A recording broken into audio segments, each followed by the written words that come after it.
pessoal, estamos aqui gravando mais um episódio do nosso podcast aqui do SIGMUC e nós vamos tratar de temas muito importantes. Ontem na Câmara de Vereadores, mais um projeto passou, basicamente em regime de urgência, porque não houve debate de um projeto tão importante que trata da segregação de massa dentro do sistema de previdência dos servidores do município. Então, é um projeto que foi colocado através de um substitutivo, essa matéria foi colocada através de um substitutivo, porque o projeto não tratava sobre isso, o projeto tratava de outras adequações relacionadas à Previdência que foram apontadas pelo Tribunal de Contas, mas não tratava de segregação de massa. E aí, num substitutivo apresentado ali, basicamente depois de iniciada a sessão legislativa, e o Roberto, nosso diretor que esteve lá ontem, vai explicar direitinho como é que foi isso, e a Câmara basicamente atropelou o processo legislativo, não houve debate e foi aprovado o regime de segregação de massa dentro do IPMC. Ontem, só explicando, eu e o VEC, que é o nosso diretor aqui também do sindicato, nós estávamos em curso no Centro de Formação da Guarda Municipal para o nivelamento da pistola 9mm. Nós fomos chamados para fazer esse curso e é por isso que nós não estávamos ontem na Câmara. Mas o Roberto estava lá, inclusive com outros aposentados da Guarda Municipal, que nós convocamos para estar lá, para lutar contra o confisco dos 14% sobre a aposentadoria dos aposentados, que é uma promessa de campanha do atual prefeito Eduardo Pimentel de retirar essa cobrança, e nesse projeto não estava contemplada essa pauta. Mas o projeto, esse substitutivo, foi apresentado, eu acho que às 8h39, né, Roberto? Exatamente. Nós estávamos com uma programação de trabalho, não é surpresa para ninguém que a gente acompanha o trabalho da casa, porque é por lá que passa a vida dos servidores públicos. Nós, acompanhando os projetos, nós tínhamos um projeto de trabalho que envolvia inclusive reuniões com os outros sindicatos, mas fomos surpreendidos com o substitutivo geral, que foi protocolado aí 20 minutos antes do início da sessão, e nós tivemos a oportunidade de conversar com alguns vereadores para poder entender melhor o que estava acontecendo, e nem sequer os próprios vereadores da oposição e os independentes tiveram a oportunidade de ler o projeto na íntegra a tempo de fazer um posicionamento. Isso gerou intensos debates e também fomentou aí a indignação dos servidores das representações. Ocorre que esse projeto que mexe com a previdência dos servidores sequer foi discutido com as categorias ou foi apresentado alguma metodologia, nada. Simplesmente foi atropelado.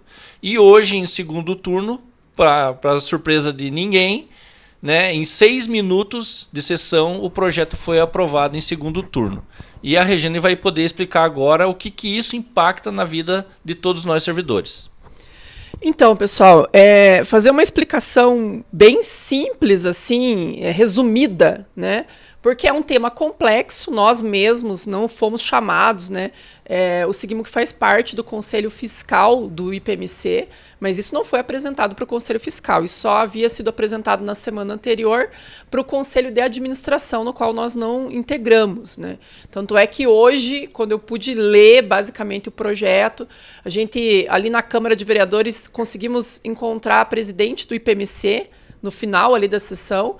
A gente já tinha pedido uma reunião em caráter emergencial para conseguir entender como é que vai ficar essa questão financeira e contábil dentro dessa segregação de massa que foi feito, e inclusive já conseguimos agendar uma reunião, mas para quarta-feira que vem, onde vai ser explicado pormenorizadamente essa questão. Mas, basicamente, a gente vê que foram criados 2 fundos, foram segregados 2 massas ali. Nós temos num fundo, o fundo previdenciário, que é um fundo em capitalização, mas ele basicamente não funciona como regime de capitalização ainda. Ele é um fundo onde vão estar em torno de 22.233 pessoas, formado por servidores admitidos após 31 de dezembro de 2007, e os nascidos ali, os aposentados nascidos até 31 de dezembro de 54. Tem um recorte ali dos aposentados, que são os aposentados mais idosos, Eles estarão dentro desse fundo previdenciário, que na realidade é um fundo em capitalização, mas destacando que ele ainda não funciona como um regime de capitalização, tá? Como a gente inicialmente achou que ia ser. Aí vão estar em torno de 45,43% dos servidores. Há uma expectativa ali que a gestão está alimentando que haja um equilíbrio financeiro, ali, um equilíbrio atuarial. Mas esse fundo ele começa com aquilo que a gente já acumulou, né, ao longo de todos esses anos que estava no IPMC, que seria em torno do saldo dos investimentos ali em torno de 2,2 bilhões, né? Há uma aposta da gestão Eduardo Pimentel que esse fundo ele vai se tornar superavitário, né? Ele vai se tornar equilibrado ao longo do tempo, e é esse fundo que vai permanecer, tá? Para os novos servidores que integrarão a gestão aí nos novos concursos, né, com a realização dos novos concursos. Então, esse fundo ele vai ter caráter permanente. No outro fundo, nós temos ali um fundo em repartição, que ele está intitulado como fundo financeiro. Esse fundo em repartição ele vai ser formado por 26.708 pessoas. Né? Então, são aqueles servidores admitidos antes de 31 de dezembro de 2007 e também os aposentados ali, nascidos após essa data que eu tinha falado, que é 31/12 de 54, e também 3.031 pensionistas. Vão estar em torno de 54,57% de todos os servidores do município aqui nesse fundo. Esse fundo, na realidade, ele vai ser um fundo em extinção. Ele vai ser um fundo que ele vai receber o déficit que hoje existe no sistema, né, em torno de 18,4 bilhões. Esse déficit, ele vai ser recebido por esse fundo e ele foi ali equacionado, esse déficit, né, parcelado esse déficit pela atual gestão agora, até 2100, até o ano 2100. Então, é bom destacar que num sistema onde não tem segregação de massa, existe toda uma legislação aplicável aos regimes próprios de previdência que permite equacionamento de déficit no máximo em 35 anos. Só que agora, com a segregação de massa, esse prazo ele fica elastecido. Então, veja, como a gestão apresentou, esse déficit ele vai ser equacionado até o ano de 2100. São mais de 70 anos, são em torno de 75 anos. Então, na realidade, eles estão jogando essa dívida para frente, é isso que eles estão fazendo. Esse fundo financeiro, né, que é esse fundo de repartição, ele vai ficar com o saldo dos parcelamentos que o município tem para com o IPMC, em torno de 543 milhões. Mas aí você vai se perguntar, né? Mas esse valor não vai ser suficiente para pagar a folha de pagamento desses servidores aposentados e aqueles que virão se aposentar. Aí o município vai aportar mensalmente aquilo que faltar. Então, na prática, isso vai para a folha de pagamento, né? Aquilo que falta vai para a folha de pagamento da prefeitura, né? E aí, isso vai impactar com certeza, né? Isso já está descrito no projeto, que vai impactar o limite de despesa com o pessoal. Mas a gente não sabe ainda o quanto isso vai impactar o limite de despesa com o pessoal. Importante isso. Por quê? Porque é o limite de despesa com o pessoal que vai determinar aquilo que vai ser feito de reajuste nas carreiras, de plano de carreira, aquilo que vai ser implementado de melhoria nas carreiras no funcionalismo do município. Então, isso passa a ter um impacto agora com relação ao pagamento da folha desse fundo de repartição. Ele é um fundo em repartição que ele vai ser extinto ao longo do tempo, a partir do momento que o último servidor dessa massa, né, se aposentar, né, ou se tornar pensionista. Tá? Então, os apontamentos que a gente quer fazer com relação à criação desses dois fundos. Lembrando que nós temos uma reunião já agendada com a presidência do IPMC para a quarta-feira que vem, onde a gente vai conseguir tirar todas as dúvidas e a gente vai conseguir elucidar, né, com mais detalhes como será essa questão financeira e contábil nesses dois fundos, né, Roberto?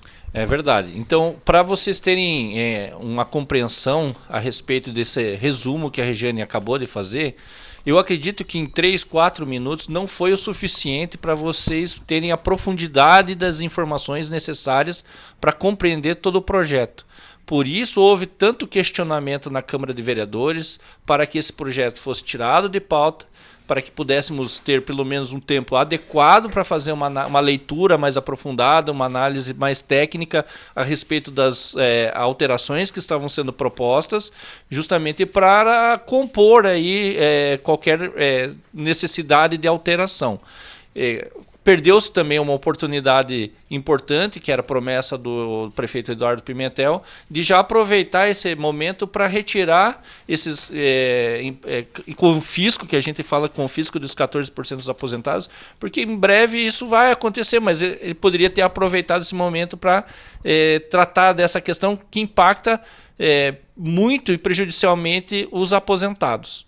Então, e quando você vai fazer qualquer alteração no regime próprio de previdência, você tem que se atentar à legislação, né? Nós temos uma legislação, que é a Portaria 1467 de 2022, que rege essa questão, né, dos regimes próprios e também a forma como pode ser feito segregação de massa dentro do sistema.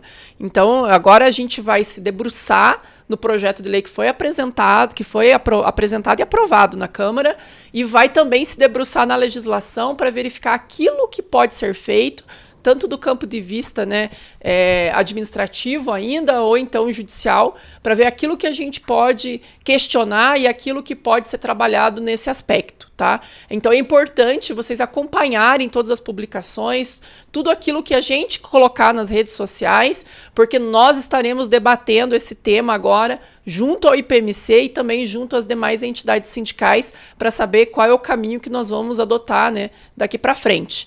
E também, gente, é um momento triste para nós, né? Nós tivemos a perda do nosso colega, o guarda municipal Thierry, né, falecido na última quinta-feira. Mais uma situação que envolve problema de saúde mental entre os integrantes da Guarda Municipal de Curitiba. Nós, infelizmente, recebemos essa notícia com muito pesar, né, da morte, da perda desse colega, e também reforça, né, todo aquele trabalho que a gente tem fazendo, aquela pressão, aquela luta que a gente tem encampado em prol de melhores condições de trabalho, tanto no campo de vista funcional, financeiro, questão de melhoria de posto de trabalho, questão de relacionamento, ambiente organizacional. Não é de hoje que a gente sabe que nosso ambiente está doente e a gente precisa que a gestão, a gente precisa que a administração pública tome as medidas necessárias para tentar minimizar esse problema, né? É verdade. Inclusive, uma promessa do prefeito Eduardo Pimentel em fazer uma gestão diferenciada da gestão anterior, que era de recursos humanos, tanto é que agora é gestão de pessoas.